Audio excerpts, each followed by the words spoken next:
जब कोई बच्चे किसी भी प्रकार के एग्ज़ाम का तैयारी करते हैं तो वो अपने लगन से मेहनत से करते ही हैं। लेकिन कभी कभी क्या होता है कि उसके बीच में उसको डीमोटिवेट किसी प्रकार के बाधाएं आ जाते हैं। पारिवारिक आर्थिक समस्या का सामना करना पड़ता है।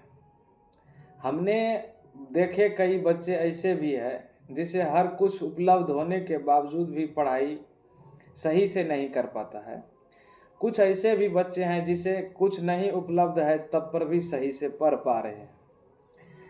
इसका सीधा सा मतलब यह है कि अगर कोई बच्चे पढ़ने वाले होंगे तो वह अवश्य ही पढ़ेंगे, और बाहरी वातावरण से बाधा पा करके बच्चे बाधित तो होते हैं।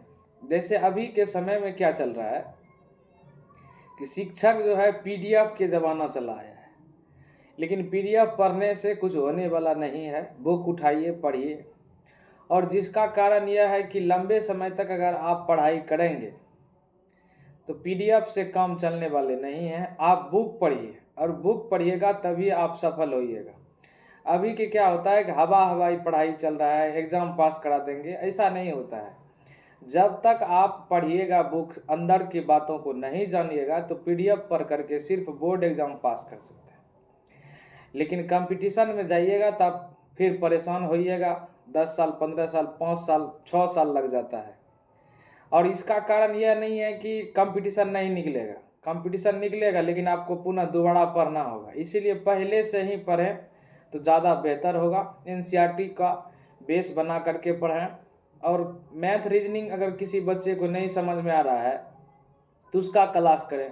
जीके जीएस सब के लिए नॉर्मली अगर आप एनसीईआरटी लेवल को पढ़ेंगे तो आपका काम हो जाएगा। और ज़्यादातर बच्चे क्या होते हैं कि यूट्यूब पर देख करके जो टीचर पढ़ा रहा है, सलेक्शन इतना दे रहा है, बच्चे को अगर शिक्षक पढ़ाने से पास होता तो आज मेरे पास जितने भी बच्चे पढ़ते हैं उसका सबका रिजल्ट बेहतर होता। ऐसा कतई ज़रूरी नहीं है कि शिक्षक के पढ़ाने से रिजल्ट हो जाता है। बच्चा जब तक मेहनत नहीं करेगा उसका ही रिजल्ट होता है। अगर रिजल्ट हुआ है तो वह अपने दम पर ही लाया है। शिक्षक का सहयोग सिर्फ 20 से 25% होता है, मेरा मानना है। उसमें भी सिर्फ उसको रास्ता बताता है। रास्ता बताने के बाद वह मेहनत कर पाता है तो अच्छा रिजल्ट हो जाता है, नहीं कर पाता है तो परेशानी में हो जाता है। जैसे हम ही आपको बताते हैं, 12th लेवल के बच्चे में सबसे पहले अगर बुक की बात किया जाए तो ज़्यादा से ज़्यादा प्रैक्टिस करने के लिए आपको केसी सिन्हा हुआ, आर.डी. शर्मा हुआ, आर.एस. अग्रवाल हुआ, भारती वन का बुक जो है आप रख सकते हैं। लेकिन यहाँ की बात तो है कि एनसीईआरटी पढ़ता है। अब बच्चे एनसीईआरटी भी पढ़ा, एक बार तो पढ़ लिया, अच्छी बात है। उसमें यहाँ बहुत बच्चे क्या होता है, बुक ही नहीं रखता है।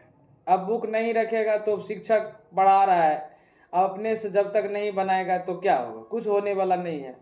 लेकिन अधिकतर बच्चे अभी इसी परेशानी में रहते हैं। अब शिक्षक पीडीएफ दे दिया, नोट्स दे दिया, पढ़ेगा नहीं तो नोट्स से कोई फ़ायदा होने वाला नहीं है। जब तक आप बुक का अध्ययन अच्छी तरह से नहीं करिएगा आपको किसी भी कंपटीशन में परेशानी होगा और होता रहेगा। इसका सबसे सटीक उपाय यही है, आप बुक पर फोकस करिए, बेस एनसीईआरटी को बनाइए, उसके साथ प्रॉपर वे में रिवीजन करिए। अगर आपको जल्दी से कुछ करना है तब उसके बाद ग्रामीण इलाका के बच्चे जो है बाधा में अभी ज़्यादातर परेशानी उसको हो जाता है कि सर क्या पढ़ें क्या नहीं पढ़ें, मोबाइल देखते हैं। मोबाइल पर अगर जैसे कोई बच्चे पढ़ रहे हैं, यूट्यूब से पढ़ रहे हैं, तो यूट्यूब पर भी कंटेंट बहुत लोगों का अच्छा है। बहुत लोग का ऐसा कंटेंट है, पढ़ा रहा है, बच्चे पढ़ रहा है, जो उसको ज़रूरत में है ही नहीं वही पढ़ा रहा है।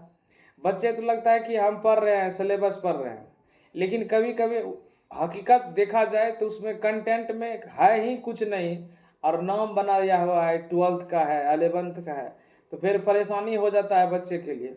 अब बाद में उसको परेशानी होगा, एग्ज़ाम तो 12th पास कर ही जाएगा लेकिन बाद में उसको परेशानी होगा। और नॉर्मली ऐसे बच्चे के लिए शिक्षक भी जिम्मेवार है। अगर उसका कंटेंट बेहतर होगा तो कंपटीशन में ज़्यादा से ज़्यादा रिजल्ट अच्छा कर पाएगा। लेकिन बच्चा का भी सहयोग रहना चाहिए उसमें कि हम अच्छे से पढ़ें, तब जा कर के आप सफल हो पाइएगा। नहीं तो पीडीएफ के ज़माना चल रहा है, हवा हो रहा है, कुछ होने वाला नहीं है। 5 साल, 7 साल, 8 साल लग जाएगा, कुछ नहीं होगा।